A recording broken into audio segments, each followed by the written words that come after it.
Now we start.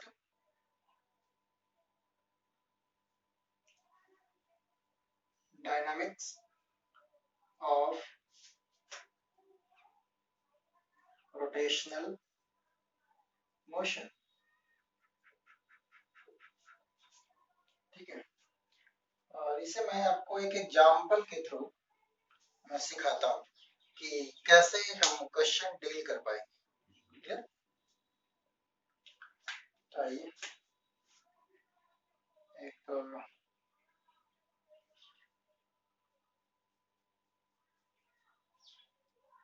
एक disc है और उसे ऐसे सपोर्ट दिया गया है, उसके सेंटर को क्लैंप कर दिया गया है so that it can rotate about this centre. ठीक है ना,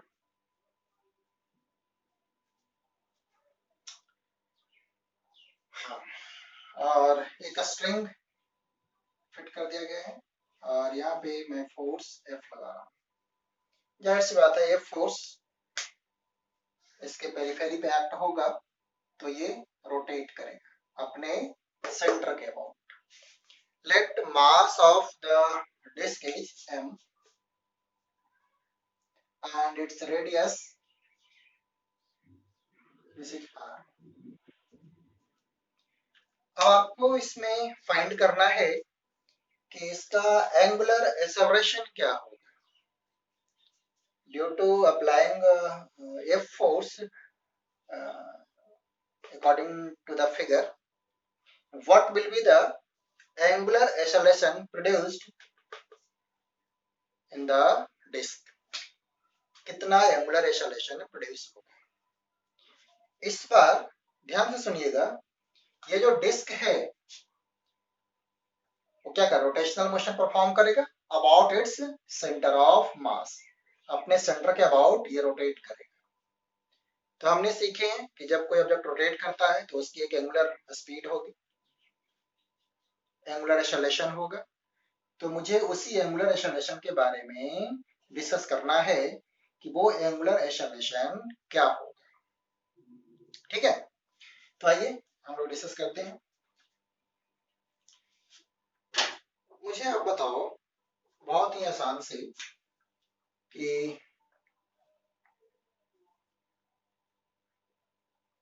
आंसर, ये क्वेश्चन क्या था कि find the angular acceleration of the disc. मैं क्वेश्चन लिख दूं, find angular acceleration of disc. इस डिस्क का एंगुलर एक्सेलरेशन बताना है। आंसर सुनिएगा, आंसर क्या होगा।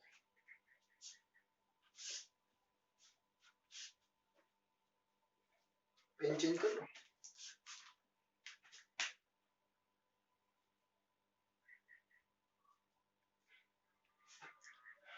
चलिए, due to applying F force इस पे टॉर्क एक्ट करेगा। ठीक है, पहले तो हम इसका फ्री बॉडी डायग्राम बना लेते हैं, फिर बात होगी। तो इसका जब फ्री बॉडी डायग्राम बनाएंगे तो क्या क्या आएगा ध्यान से देखना। मैं इस डिस्क को यहाँ बना,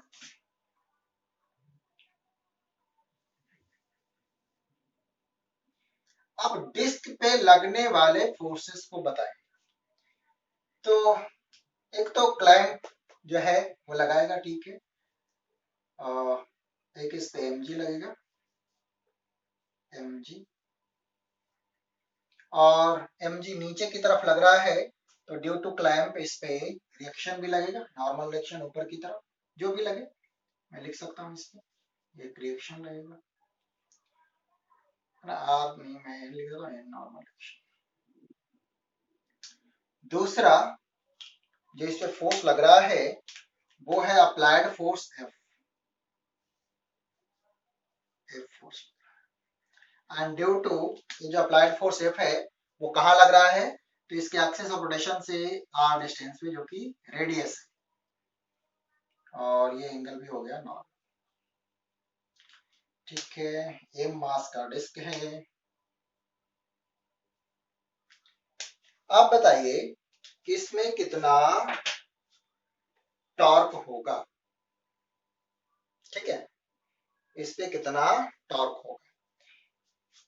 ये ऑब्जेक्ट अपने एक्सिस ऑफ रोटेशन बोले तो अपने सेंटर ऑफ मास के अबाउट ये रोटेट करेगा।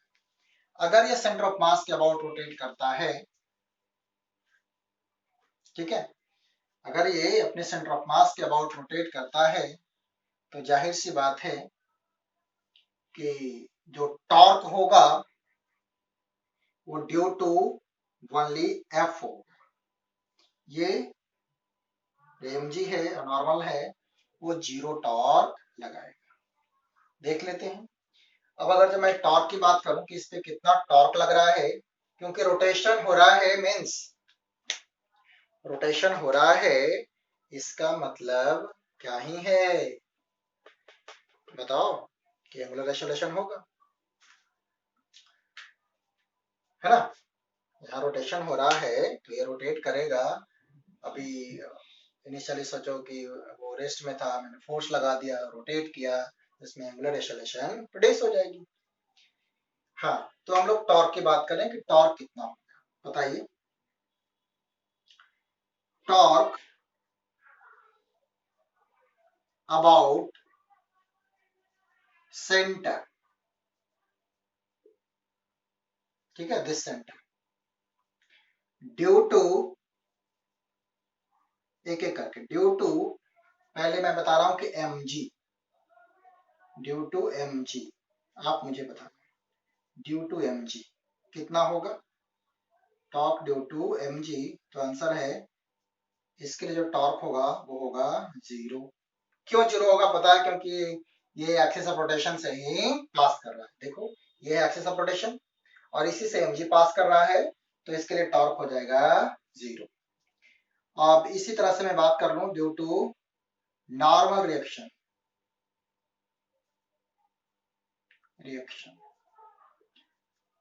यानी कि आर, नहीं एन लिखा था ना, N, due to normal reaction, तो यहाँ भी आंसर हो जाएगा, इसके लिए भी टॉर्क कितना ही होगा, जीरो, क्योंकि ये भी एक्सिस ऑफ रोटेशन से ही पास हो रहा है। ठीक है, अब लिखते हैं due to applied force F, applied force F, due to applied force F क्या होगा बताइए। तो यहां जो होगा, मैं टॉर्क लिखूंगा, एफ फोर्स क्या सेंटर ऑफ या एक्सिस ऑफ रोटेशन से पास कर रहा है, तो आंसर है नो। ये एक्सिस ऑफ रोटेशन से आर डिस्टेंस पे है और ये 90 डिग्री का एंगल है, रेडियस वेक्टर के साथ। तो टॉर्क हो जाएगा आर एफ साइन 90, बोले तो आर एफ, आर हो गया रेडियस और एफ है जो फोर्स अप्लाई किया है। मीन्स पूछा जाए कि कितना टॉर्क लगा है, तो आंसर होगा आर एफ के इक्वल, जहां आर क्या है रेडियस और एफ क्या है अप्लाइड फोर्स। ठीक है, तो हमें टॉर्क पता हो गया है कि टॉर्क कितना लगा है। क्लियर। जब हमें टॉर्क पता हो गया कि इस पे कितना टॉर्क लग रहा है, तो अब चीजें बहुत ही आसान हो गई।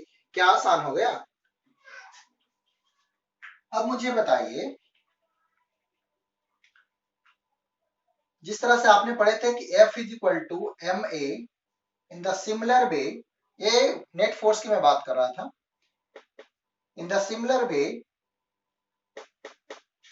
Torque is equal to I alpha, I alpha. मेरी बात को ध्यान से सुनना, ये जो डिस्क है उसका सेंटर ऑफ मास अपनी जगह से शिफ्ट नहीं हो रही, वो एक्सेलरेट नहीं कर रहा, वो अपनी जगह पे ही है, ये डिस्क रोटेट कर रहा है। क्लियर है, तभी तो मैं इसके एंगुलर एक्सेलरेशन की बात कर रहा हूं। तो यहाँ पे जो टॉर्क अप्लाई हुआ है, यानी कि नेट टॉर्क पूछा जाए, टाउ नेट, तो आंसर क्या होगा, सबको ऐड कर दो।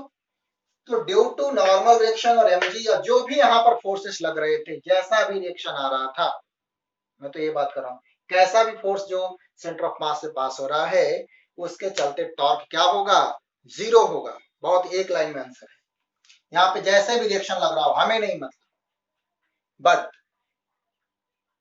क्योंकि ये कांटेक्ट में तो सिर्फ सेंटर पे ही है, तो जो भी रिएक्शन लगेगा भी सेंटर से ही पास करेगा। तो ड्यू टू दैट रिएक्शन और mg जो टॉर्क होगा वो 0 होगा। तो टॉर्क इस सिचुएशन में सिर्फ और सिर्फ ये अप्लाइड फोर्स F के कारण होगा। तो नेट टॉर्क जो होगा वो आंसर हो जाएगा आपको RF के, और नेट टॉर्क I अल्फा के बराबर होता है। स्टार्टिंग में बताया था मोमेंट ऑफ इनर्शिया और एंगुलर एक्सेलरेशन। ठीक है, अब आप मोमेंट ऑफ इनर्शिया की वैल्यू बता सकते हैं। एक डिस्क जो अपने सेंटर ऑफ मास के अबाउट रोटेट कर रहा है, आप याद कीजिए आपको बताया था कि इस सिचुएशन में मोमेंट ऑफ इनर्शिया की वैल्यू क्या होगी, याद करो, याद है कुछ? mr²/2। तो आंसर होगा कि जहां पे I है मोमेंट ऑफ इनर्शिया है, you can write mr²/2 into alpha is equal to RF। R से R कैंसिल हो जाएगा, तो सॉल्व करोगे तो कुछ जो फाइनल आंसर आने वाला है एंगुलर एक्सेलरेशन वो होना चाहिए, मैं यहाँ लिख देता हूँ mr∝/2 is equal to F। तो alpha is equal to 2F/mr। ठीक है, तो अल्फा क्या होगा? Angular acceleration. जब ये डिस्क रोटेट करेगा और उस पर फोर्स F लगाया गया है और ये अपने सेंटर ऑफ मास के अबाउट रोटेट कर रहा है, F कहाँ लगाया गया ये भी क्लियर है। तो इस सिचुएशन में जो एंगुलर एक्सेलरेशन प्रोड्यूस होगी वो 2F/mr के बराबर होगा। अब F की वैल्यू जो भी लिखा रहेगा आप पुट कर देना। ठीक है, तो आई होप ये बहुत ही आसान तरीके से समझो। आपको बताया गया था कि रोटेट कराने के लिए there is a need of torque, और यहाँ पे हमने टॉर्क निकाल लिया कि टॉर्क ड्यू टू कोई ना कोई फोर्सिंग होगा। तो जितने फोर्सेस इस पे लग रहे हैं सबके लिए इंडिविजुअल टॉर्क निकालो और फिर इसको ऐड कर दो सेंस देख करके, है ना। सेम सेंस वाले को ऐड करो, जो अपोजिट सेंस है उसको उससे सब्ट्रैक्ट कर दो, नेट टॉर्क आ जाएगा। तो जो टॉर्क आ रहा था वो सिर्फ और सिर्फ अप्लाइड फोर्स के कारण आ रहा था, बाकी के चलते जो और भी फोर्सेस थे उसके लिए 0 था। तो नेट टॉर्क सिर्फ RF के बराबर हो गया। अब ये RF I अल्फा के बराबर होगा। I is the moment of inertia, alpha angular acceleration. I की वैल्यू mr²/2, यहाँ सोल्व कर लिया, आपको एंगुलर एक्सेलरेशन की वैल्यू आ गई। ठीक है, तो ये आप सीख पाए होंगे। अब एक और आपके साथ डिस्कस करता हूँ जिसमें रोटेशनल मोशन भी हो रहा हो और लिनियर मोशन भी हो रहा हो। ठीक है, बट वो डिफरेंट डिफरेंट ऑब्जेक्ट का है। तो आइए एक वैसा क्वेश्चन भी मैं आपको सिखाता हूँ। ठीक है, इसको रफ कर देता हूँ।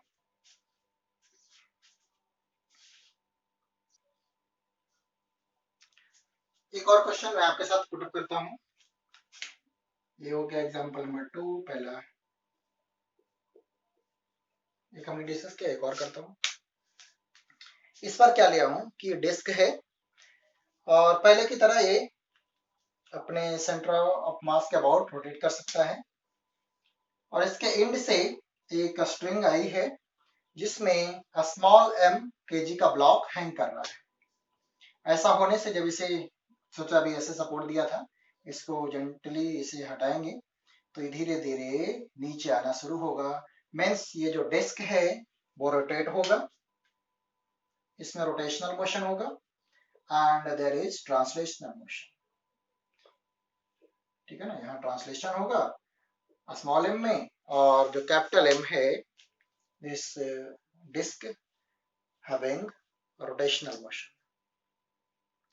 तो हम लोग फाइंड करना चाह रहे हैं कि ये जो m kg का ब्लॉक है उसमें कितना लीनियर एक्सेलरेशन प्रोड्यूस होगा। क्वेश्चन बहुत ही क्लियर है कि ये अपने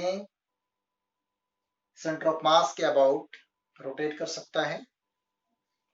तो बताइए कि इस स्मॉल m kg के ब्लॉक में कितना लीनियर एक्सेलरेशन प्रोड्यूस होगा। ठीक है, तो आइए मैं आपको सिखाता हूं कि कैसे क्वेश्चन को सोल्व करेंगे। मींस क्वेश्चन जो हो गया आपका, मैं लिख देता हूं, what is the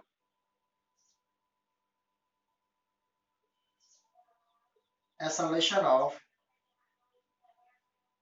m kg block, और यहाँ m kg ब्लॉक कैसा एक्सेलरेशन होगा, m kg के ब्लॉक में कैसा एक्सेलरेशन होगा, तो लीनियर एक्सेलरेशन होगा। तो आप मुझे a की वैल्यू बताएं। डिस्क में कैसा एक्सेलरेशन होगा, तो रोटेशनल होगा, एंगुलर एक्सेलरेशन होगा। तो यहाँ अल्फा आप निकाल लो ना, जो भी हो, हमें a की वैल्यू बतानी है। और हो सकता है आपसे टेंशन भी पूछ ले, तो आप a भी बताओ और टेंशन भी बताओ, कोई बात नहीं, कर लेंगे, इसमें कौन सी चीज है। तो मैं लिख देता हूँ, what is the acceleration of m kg block and tension in the string, and tension in the string। String में कितना टेंशन प्रोड्यूस होगा आप वो भी बताएं। ठीक है, अब हम लोग इसका आंसर समझते हैं क्या होना चाहिए। रफ करते हैं इसे, चलो साइड में भी रहने देते हैं, जरूरत पड़ेगा तो इसे रफ करते हैं। आइए मैं आंसर पे चलता हूँ। आंसर, अब आपको दो इक्वेशन बनाना पड़ेगा, क्योंकि दो अननोन है, टेंशन भी निकालना है और एक्सेलरेशन भी निकालना है। तो मैं एक साइड बनाता हूँ ट्रांसलेशनल मोशन के लिए, ट्रांसलेशन और ट्रांसलेशनल मोशन, और दूसरी साइड यहाँ लिखता हूँ रोटेशनल मोशन, रोटेशनल मोशन। क्योंकि एक ब्लॉक का ट्रांसलेशनल मोशन हो रहा है और जो बड़ा वाला है डिस्क उसका रोटेशनल मोशन हो रहा है। तो इंडिविजुअल हम लोग फाइंड करते हैं। अगर मैं बात करूं स्मॉल m kg ब्लॉक का, तो उस पर क्या क्या फोर्सेस लग रहे हैं, जरा उसको विजुअलाइज करते हैं। One force mg and second is tension और एक्सेलरेशन है a। हमने जूम कर लिया, तो इक्वेशन लिखेंगे mg minus tension is equal to ma। किसी को डाउट? मैं अगर ये जूम कर रहा हूं कि m kg का ब्लॉक a एक्सेलरेशन से जा रहा है वर्टिकली डाउनवर्ड, और इस पे जो फोर्सेस हमें शो हो रहे हैं वो है एक mg gravitational force and second is tension जो ऊपर की तरफ है, mg नीचे की तरफ है, और ऑब्जेक्ट नीचे की तरफ जा रहा है। ठीक है, तो नीचे वाला फोर्स का मतलब बड़ा है, बड़े वाले में से छोटे वाले को माइनस कर दो, आपको नेट फोर्स मिल जाएगा, और net force is equal to mass into acceleration. Net force mass into acceleration. कुछ लोग को माइंड में समझ, आप नेट फोर्स इतना जल्दी कैसे निकाल देते हैं? तो आप भी निकाल सकते हैं ना, कौन सी बड़ी मुसीबत है। ये तो डायरेक्टली अपोजिट डायरेक्शन में दो फोर्स लग रहे हैं, तो ऐसे में तो नेट फोर्स निकालना और भी आसान है, बड़े वाले में से छोटे वाले को माइनस कर दो। फिर सोचोगे सर आपको कैसे पता कि कौन बड़ा है? तो मैंने ऐसा एज्यूम कर लिया हूँ कि ये नीचे जा रही है। फिर बोलोगे सर आप कैसे, आपको कैसे पता हो कि नीचे ही जाएगी? तो अगर आप जो एज्यूम किए हैं और इस डायरेक्शन के अकॉर्डिंग सोल्व करने पे अगर ए की वैल्यू नेगेटिव आ जाती है, इसका मतलब जो आपका एजम्पशन था उसके अपोजिट हो जाएगा। और जो डायरेक्शन में आपने एक्सेलरेशन एज्यूम किए और वैल्यू पॉजिटिव आ गई, इसका मतलब जिस डायरेक्शन में आपने एज्यूम किया था ऑब्जेक्ट में एक्सेलरेशन, उसी डायरेक्शन में प्रोड्यूस हुई है। ठीक है, तो हाँ आइए, मैंने एक क्वेश्चन लिखा, आपको समझ आ गया। अब थोड़ा हम लोग बात कर लें रोटेशन की। तो आइए रोटेशनल मोशन में आते हैं। अब मैं ले चलूंगा आपको इस डिस्क के बारे में सोचते हैं। इस पे टेंशन फोर्स ऐसा लग रहा होगा, हाँ या ना? ठीक है। कोई ऑब्जेक्ट रोटेट कब करती है? जब उस पर टॉर्क लगता है, ठीक है।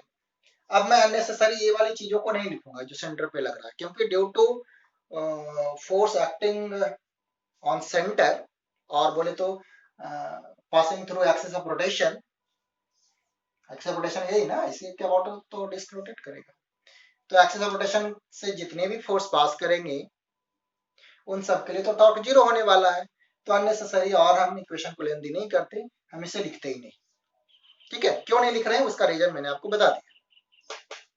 अब बात करते हैं कि टॉर्क होगा क्यों, तो ड्यू टू टेंशन फोर्स, और यहाँ जो एंगल हो जाएगा, देखो टेंजेंट और रेडियस पे परपेंडिकुलर होता है, तो अब टॉर्क कितना हो जाएगा मुझे बताइए। टॉर्क होगा, ब्लैक से लिखो, ब्लैक से लिखो, टॉर्क होगा बेटा, बताओ, R F sine theta, R तो radius, F tension, sine of 90 degree, solve करेंगे क्या आ जाएगा, आर इंटू टेंशन फोर्स, ठीक है।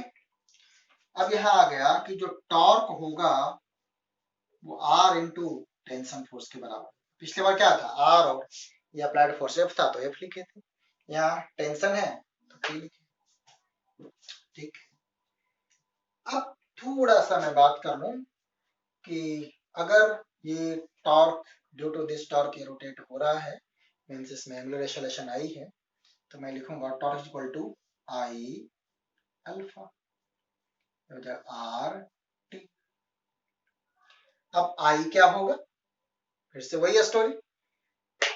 अब आई के लिए हमें ये सोचना पड़ता है कि जिसके लिए हमें आई चाहिए उसका एक्सिस ऑफ रोटेशन क्या है, और कोई डिस्क है कोई रिंग है तो हमें डायरेक्ट उसकी वैल्यू पता होती है। ये डिस्क अपने सेंटर ऑफ मास के अबाउट रोटेट कर रहा है, ठीक है ना, तो हमें फार्मूला पता है एम आर स्क्वायर बाय 2, याद करो सीखा था ना आपने, ऐसे कुछ बनाए थे, ये डिस्क है और ऐसे रोटेट कर रही है, यही चीज तो है, ये सिर्फ जो ऐसे ऐसे मैंने बनाया था वो इसी को ऐसे रख दिया गया है, कोई फर्क नहीं पड़ता, ठीक है, क्योंकि जिस एक्सिस ऑफ रोटेशन के अबाउट ये रोटेट हो रही है वो सेम ही है। तो इस सिचुएशन में जो यहाँ मोमेंट ऑफ इनर्शिया होगा वो एम आर स्क्वायर बाय 2 होगा, मैं लिखता हूँ M R square by 2 into alpha is equal to R into tension force, ठीक है। अब कुछ चीजें कैंसिल होने वाली है, M R alpha upon 2 is equal to tension force. एक और चीज मैं आपको याद दिलाता हूँ, जैसे आपने पढ़े थे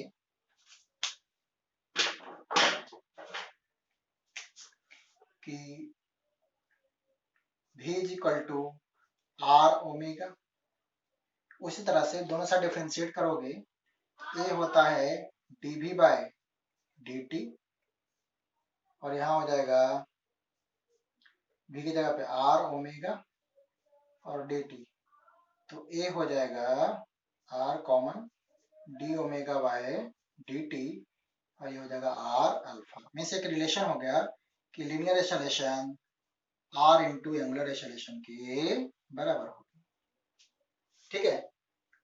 लीनियर एक्सेलरेशन और एंगुलर एक्सेलरेशन में रिलेशन है a is equal to R alpha, ठीक है। मुझे तो यही चाहिए था, तो आप क्या करो ना, अल्फा को इन टर्म्स ऑफ ए लिख, दो अननोन था टी और ए, तो एक और अल्फा क्यों बढ़ाएं, हम अल्फा को यानी एंगुलर एक्सेलरेशन को in terms of linear acceleration present कर देते हैं, तो बताइए अल्फा क्या होगा, अल्फा की वैल्यू हो जाएगी a अपॉन आर। अब यही चीज मैं यहां पुट करना चाहता हूँ, ठीक है, मैं बॉक्स में बना देता हूं, यही चीज मैं यहां पुट करना चाहता हूं, कर दें, हाँ बिल्कुल कर दीजिए, क्या दिक्कत है इसमें, तो लिख देता हूं अब कि m r अल्फा डायरेक्टली क्या लिख सकता हूं, a by 2 is equal to tension force. अब इस टेंशन फोर्स की वैल्यू यहां पुट कर दो, आपको ये सॉल्यूशन आ जाएगी। करें, ये जो टेंशन फोर्स है इसकी वैल्यू यहां पुट कर देते हैं तो आपको सॉल्यूशन आ जाएगी। देखो टेंशन और एक्सेलरेशन दो अननोन और आपको दो इक्वेशन मिल गया, एक ट्रांसलेशनल मोशन से और दूसरा रोटेशनल मोशन से। अब समझने वाली बात यह है कि यहाँ पे जो ट्रांसलेशनल मोशन हो रहा है वो स्मॉल m kg ब्लॉक का जो नीचे की तरफ जा रहा है, रोटेशनल मोशन हो रहा है एक डिस्क का जिसका मास कैपिटल M है। ओके, अब मैं इसकी वैल्यू यहाँ पुट कर देता हूँ, mg माइनस ma बाय, ये m अलग है, कैपिटल M से लिखा हूँ, जो डिस्क है उसका मास है capital M, small m into a. अब थोड़ा सा कंप्रोमाइज क्या करना है, माइनस राइट साइड ले जाओ इसको, तो क्या हो जाएगा m by 2 plus m into a. Solve कर लो बेटा, mg upon m by 2 plus small m is equal to a. यहाँ से आपको एक्सेलरेशन की वैल्यू आ गई, कितना, mg upon capital M upon bye 2 plus small m।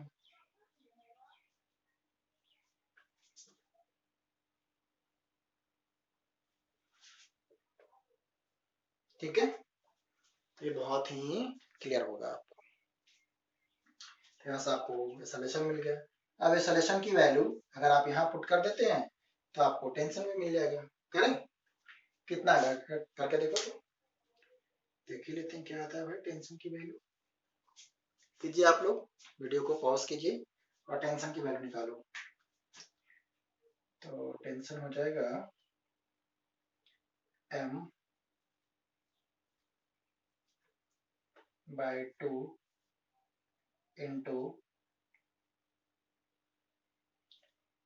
mg upon m by 2 plus m।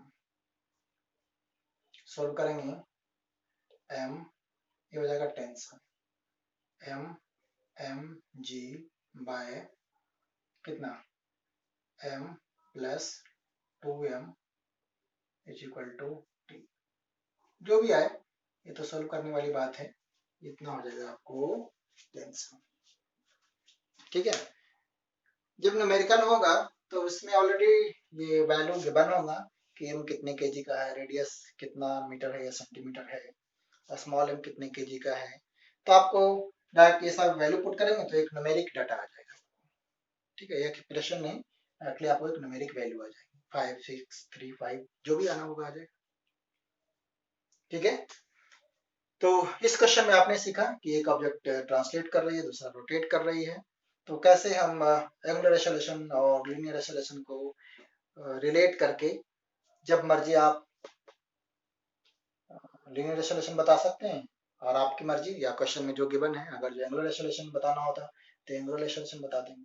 अब क्या दिक्कत है, अगर हमें लीनियर एक्सेलरेशन की वैल्यू आ गई, रेडियस आपको गिवन होगा तो एंगुलर एक्सेलरेशन आसानी से आ जाएगा, AR कर देंगे। ठीक है, आई होप आप ये क्वेश्चन समझे होंगे, कोई डिफिकल्टी नहीं आई होगी। अब मैं आपको एक न्यूमेरिकल होमवर्क देता हूँ। ठीक है, चलिए मैं इसको रफ करता हूँ और आपको एक न्यूमेरिकल देता हूँ।